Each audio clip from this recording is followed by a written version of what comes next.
SBRpicks.com. I'm here with Yahoo Sports MMA expert and the Corner podcast as well, Andreas Hale, for his final thoughts as we inch ever closer into UFC 207 and the return of Ronda Rousey. How's it going, Andreas? Pretty good. A little tired, a little weird that we have a fight on a Friday night, but, kind of dealing with it out here. Right? Yeah, it's strange to throw it on a Friday night and switch up the mix. We're so used to being on Saturdays, and it just kind of throws a wrench in the whole week, huh? Yeah. And then plus it's New Year's out here in Vegas too, so the freeways are getting ready to shut down. It's about to be a wild little weekend, so this is just the right way to kick it off. Nice. So what do you got for us, man? What do you want to talk about first? Well, let's talk about the main event, which I believe is the insanity of so many people that thinking Ronda doesn't have it anymore, and that her media blackout and her mind state may be fractured. I just think people are looking way too deep into what Ronda Rousey is doing right now. Forget how good she is. So I think it's really intriguing. So I think we should start there and talk about this main event. All right, get into it, man. Give me your breakdown. I'm curious. I want to know. We forgot that Ronda Rousey was the best fighter on the planet. We look at her like Mike Tyson, like she took a loss and it's all over for her. But the converse is probably true. Holly Holm was the perfect style for Ronda Rousey, a kickboxer who controls distance well. Amanda Nunes is none of those things. And I'm kind of surprised that this line, which started at, Ronda being almost a 2-1 favorite, has started a downward trend. And I can't really understand why people think Amanda has such a great chance to beat her. I'm picking Ronda in the first round. I don't think that either way, I don't think this fight gets out of the first round. I think both of them are going to be here to end this thing quick, and we'll learn everything that we need to know about 30 seconds into the fight, if it even lasts that long.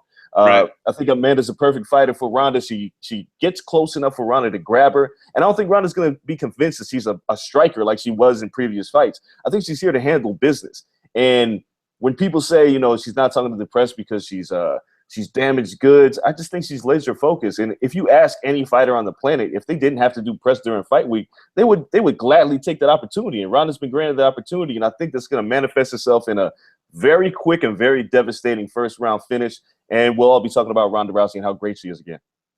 Excellent. And you know what?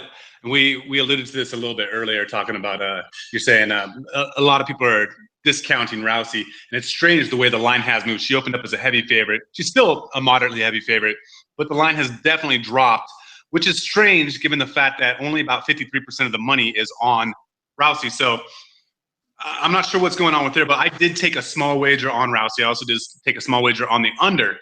I tend to agree with you. I think that with Holly Holm, she was trying to prove to the naysayers and the public that she's more than one-dimensional, that she can be a striker, and just foolhardy kept walking into those punches instead of changing up her game plan.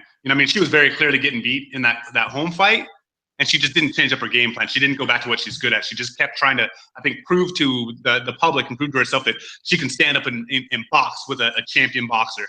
And obviously, that proved to not be the case. The one thing that does make me a little nervous about Nunes is something that Miesha Tate brought up in the weigh-ins last night, is how long her legs are and her kicking ability. And the fact that Ronda has even admittedly talked about having weak knees. And Tate thinks that that's going to be a huge determining factor in this fight, according to what they were saying on the weigh-ins yesterday. And that actually does make a lot of sense. It has me a little bit worried, but I still did take Rousey with a small wager.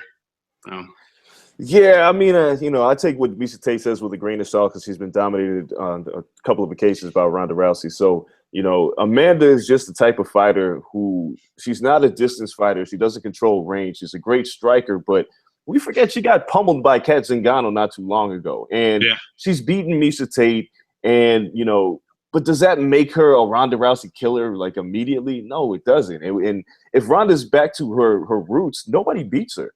It's a very simple strategy for Ronda: get in close, grab you, and take you down. And Amanda Nunes is going to be in grabbing distance. She's going to get her hands on her some way, shape, or form and take her down. Right. Well, it's funny when you say that, too. She's all about that wrist control, get the hip flip, get that armbar in. And even male fighters that outweigh her have said, even though they know they're stronger, they outweigh her, they're anticipating it, and they still can't stop it.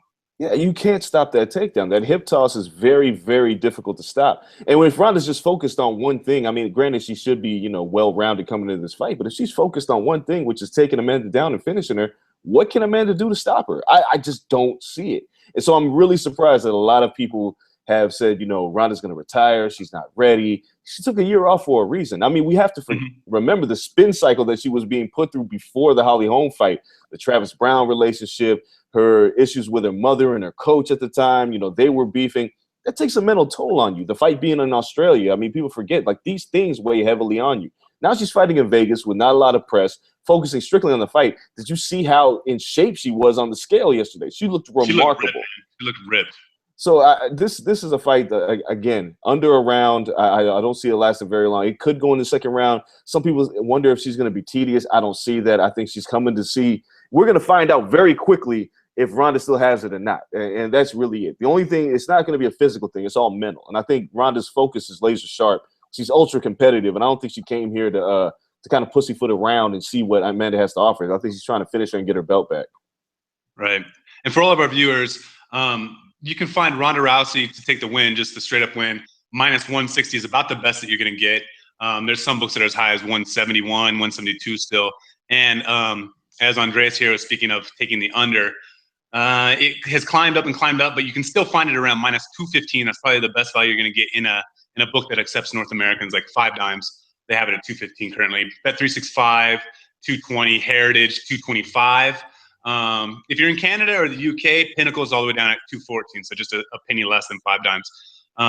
So I did take that, and it sounds like Andreas is heavy on the under on this fight. Yeah.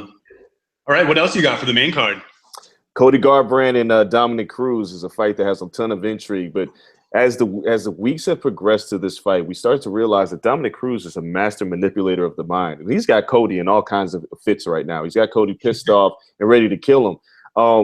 There's some money. I noticed that a lot of people are interested in, and they think that Cody Garbrandt can beat Dominic Cruz, but I think this is going to be a Dominic Cruz domination over the course of 5 rounds.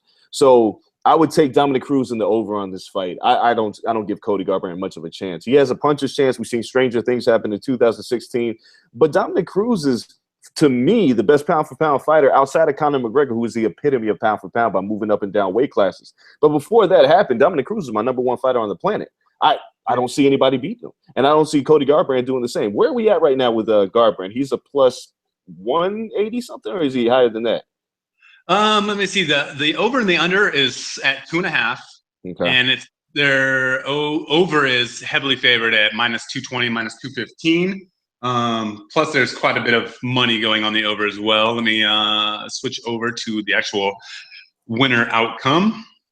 Yeah, Garbrandt is started at +145, and he's gone further in the hole down to +190. Yeah, and a lot of shops +175. But what I did notice when I was checking out the consensus, here at SBR, obviously we're kind of watchdogs of the industry, so we have specialized tools that some people, pay for, version tools that some people might not have, and the action across the board, it looked like Garbrandt is actually receiving a little bit more of the money line action than Dillashaw, which would also account for the reason that actually it's kind of a reverse line movement. It's kind of strange. Well, history-wise, he came up and now he's dropped back down a little bit. So Cody Garbrandt is taking some of this action here. And, you can find him at -175 at Bet365. So the other interesting thing about this fight is if you want to take a fly and try to make some money, there is some value in betting Cody Garbrandt in the under in this fight, because if Cody Garbrandt is going to win this fight, he's not going to win a decision. He's going to have to knock Dominic Cruz out. So if you're feeling ambitious, I would say go with Garbrandt and take the under. If you're trying to win some money. But otherwise, if you're trying to play it safe, this is Dominic Cruz's fight, and he wins twice by decision. He doesn't finish people off. Could he finish Cody? It's possible, just not likely. Interesting. I'm actually going to look at that. I'm going to look and see what my return would be on a Garbrandt and under parlay on that one. Pop over to 5 dimes in a little bit and plug it in and see what pops out. What do you think about the Lineker-Dillashaw fight? Well, TJ Dillashaw is the best fighter in the division, not named Dominic Cruz. And this fight with Lineker is very intriguing. But I just think TJ is he's going to win this fight.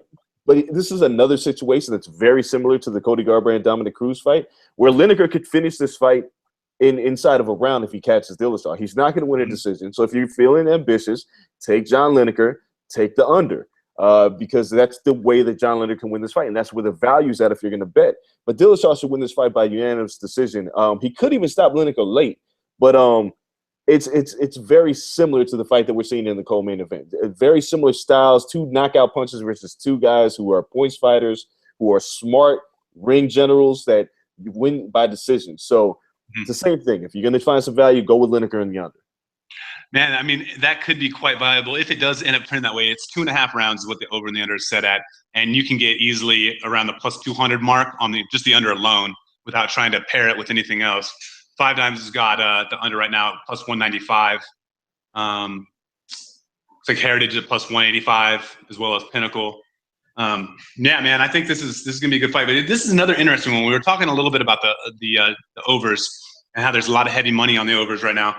This is one of those fights right here. 90% of the money, of all of the money, is on the over on this fight. 70% of the public is on the over, but even more so, 98% of the money. So, man, I don't know. It makes me almost want to hop on the under just being a contrarian. I'm just going, if there's that much money going on the over, the sports books don't lose that often. When they do, they don't lose their asses off, you know? And so we have that much money, that much of the public. I might throw a small undershot on this, just a fraction there. See if I can make some money. It's still 2016 where you've seen just strange things happen. Fights you think are going to go the distance, people are getting knocked out. And this is a fight where it's interesting because Lineker has a lot to prove, and so does Dillashaw because he wants to get back in the title hunt. And I feel like, talking to Dillashaw this week, I feel like he wants to get a finish to make sure he's not passed over for another title shot.